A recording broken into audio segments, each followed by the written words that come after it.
After sending over 5 million cold emails from our agency on behalf of our clients, I have officially cracked the code on how to write cold email campaigns that actually get leads, get meetings, and get sales for your business. Also, how to do this in a way that's predictable and works for the long term. So, we all know that cold email is a great channel to get clients. If you're watching this video, you probably already realized that. Maybe you've started doing cold email with, limited success. Maybe you've been doing it for a while and it's a really great channel for your business. Or maybe you just haven't started yet, but you want to get started because you see a lot of other people having a lot of success filling their calendar and getting clients through cold email. Either way, we know it's a great channel, but it can be really, really hard to get your response rates high and to get a good reply rate and ultimately sales when you're really just starting out and if you haven't done this for a very long time. So, after we worked with over 60 different types of B2B niches, agencies, SaaS companies, IT services, and so on, I started to realize some common trends and patterns and what makes a cold email campaign work and get leads and meetings and sales, and what makes one fall flat. And we constantly look at data all the time, my team and I, and we finally started to realize that there's 5 key things that are going to determine whether your cold email campaign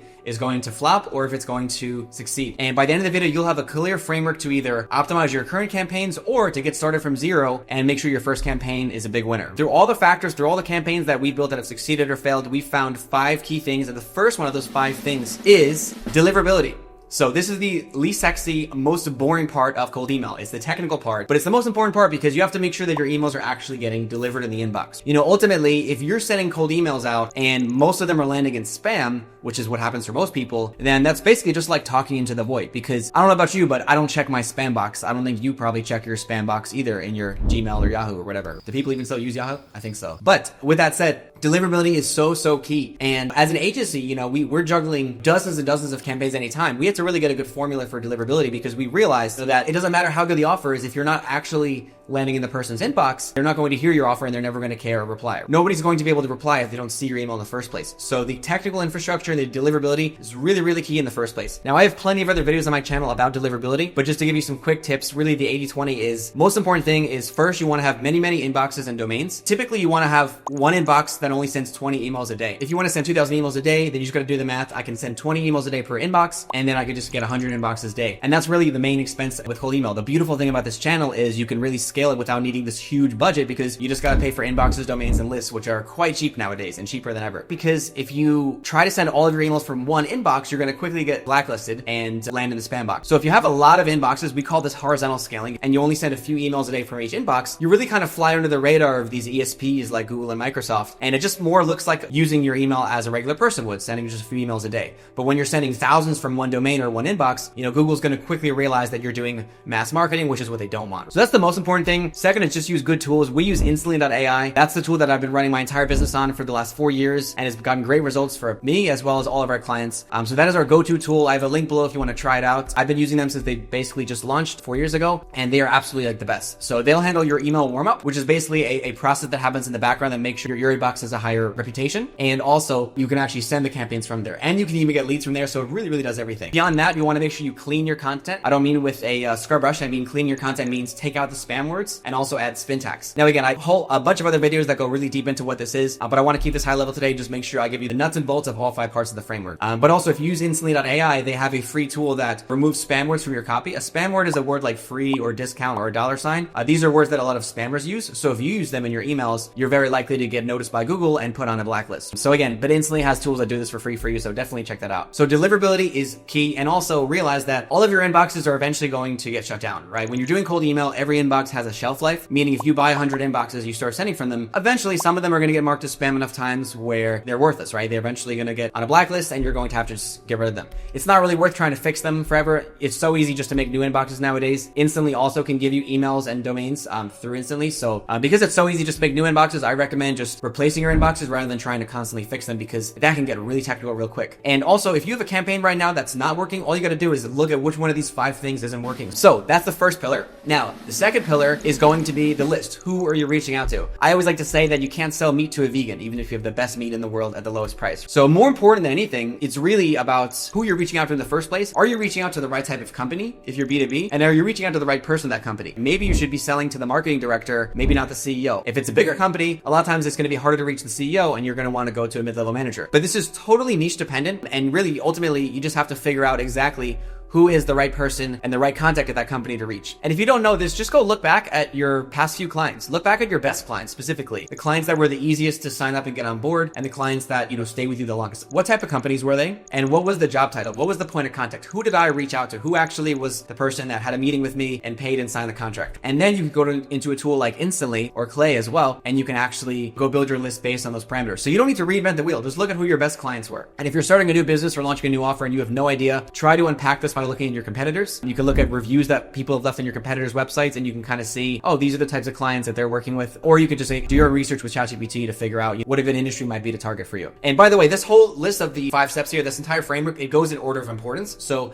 deliverability is the first most important pillar, because if you get the other 4 right, it doesn't matter if you're just talking to yourself, aka landing in spam, right? The second is the list, because again, you could have the best copy and offer in the world, but if it's going to the wrong person, then they're not going to care. So make sure you're landing in the inbox and make sure you're reaching out to the right person. And these things are quite easy nowadays because technology has gotten so good. By the way, guys, if you want to deep dive on any of these 5 parts of the framework and really master cold email so you can start getting more sales, first of all, subscribe to the channel, and you'll see a bunch of other videos on each of these specific topics. But also recently we released a 5-hour mini course which goes in depth on all the different elements of successful cold email campaigns. So it was last year we hosted a 5-day boot camp. It was an online event. We had over 500 people join, and people loved it. So I decided to make it a free gift for our YouTube subscribers and our community here. So you can click the link in the description, get a 5-hour mini course, and have additional learning after the video. And that's going to give you templates. It's going to give you resources, SOPs, a bunch of stuff that's going to help you just really put all this into action right away. Now, anyways, moving on. Number 3 is the actual offer. What are you selling? Now, a lot of people I know, especially a lot of digital agencies and freelancers, they sell services but not an offer. Services meaning, oh, I sell SEO or websites. But offer would mean, hey, I'm going to fill your gym with 5 new clients in the next 30 days. The difference is one is about the deliverables, one is about the actual transformation you're providing. So the way that I like to define an offer is it's one clear problem being solved with one transformative solution leading to one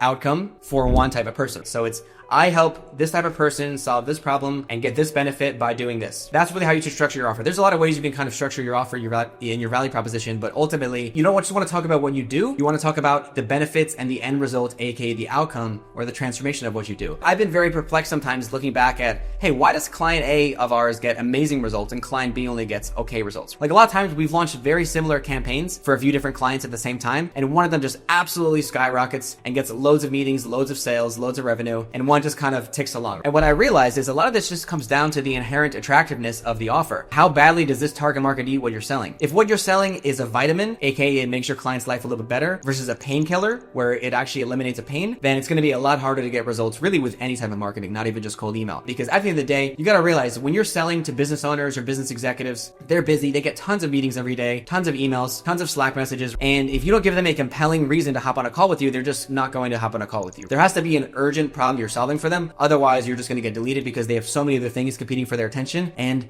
a random salesperson sending them a cold email is not at the top of their priority list. And make sure you're speaking about the outcome, the transformation, not just what am I doing, SEO, websites, consulting, whatever it is. Well, step 4 is the copy. And I like to look at copywriting as the wrapping paper, right? If you think about a gift, like a gift at Christmas time, what's inside the present, what's inside the box is actually the offer, but the wrapping paper is really the copy. That's really the messaging, right? This is really important because imagine that I gave you some gift, and it could have been a really amazing gift. It could have been like diamonds in the box, but I gave it to you in this really old, dirty, greasy, sweaty looking box that looked like I just picked it up out of the trash bin. Well, you probably wouldn't even open it. You'd be like, get that the hell away from you. So that's the difference between copy and the offer, right? The offer is what you're selling. Copy is how you present it. And this is why copywriters are so highly paid, because it doesn't really matter how useful and valuable your product or service is if you don't communicate the value the right way. So it's not just about giving people value through a great offer. It's about giving them perceived value, making sure that they know of the value that's inside what you're selling. And just to give you some quick tips for that, 1, make sure that your emails are really just like 4 sentences max. The shorter the emails are, the better, because over 80% of emails in B2B are actually read on someone's mobile phone, which means that if you have this really long essay, first of all, it's usually just going to get deleted because people are going to be like, who the heck is this person? You haven't really earned their time yet. Second of all, they're going to have to scroll out on their phone, which really most people are just going to be tired by the time they have to scroll. And here's the thing, if you're advertising on Facebook or YouTube, they go on Facebook or YouTube to spend time reviewing content. But that is not the case when you're doing email marketing, because when I go in my email inbox, I'm going in there and I'm trying to get out and be efficient and just get through all my to-dos very quickly. You have to understand the mindset of the prospect on the channel you're reaching them out to, right? This is so key, right? And this goes for all marketing. You have to understand the thought process and the state that people are in when you're reaching them on whatever social media channel or or marketing channel you're using. So keep it really short. Really, like if someone has to read more than 2 sentences to understand how you can help them and the specific benefit you're going to bring to their business, then you've already lost them, right? So get to the point right away. Forget all this long convoluted intro. Forget giving your life story. There's other places in marketing for that, but cold email is not the one. Be really direct and just get to the value proposition very, very quickly and be specific, right? That's tip number 2 for copies. Someone should be able to read your email and really feel like they can like visualize and grasp the specific benefit that you're going to bring to their business if they have a call with you. It shouldn't be vague. You shouldn't be using a lot of buzzwords. It should be clear. Use a lot of like fact-based language. Talk about other clients' results because that's going to make people feel like, hey, I want that. And then third one is just test a lot, right? We test tons and tons of emails for a new client at our Done For You agency. We might test 20 different email variations in the first 2 months, really, because ultimately you don't know exactly what sort of email or what sort of copy is going to resonate with your target market. They're the ones that have to tell you that, right? So the best way to do it is by testing a lot of different email copies and just reading the data to see, oh, email number 3 got me the most leads. Let's double down on that. Ultimately, you're not trying to sit there as a marketer and look into your crystal ball and try to read the mind of your market. Really, you just want to do a lot of testing and read the data. Marketing is a lot more about science than it is art, although there's definitely an artistic component as well, but the science comes first. You have to experiment, you have to read the data, because ultimately your market knows what they want. You can't really just predict that just in your office or in your basement, wherever you work. The best marketers are the ones that do a lot of research and a lot of experimentation. It's not just about sitting there and coming up with this one big idea. It's really all about testing, reading the data, and taking a more logical, science-based approach to it. By the way, guys, if you want any help running cold email for your business, if you're doing at least, $750K a year in revenue, you might be a good fit for our Done For You agency, where we actually just run all of your cold email for you and just book sales calls directly onto your calendar. If you're not at that level yet,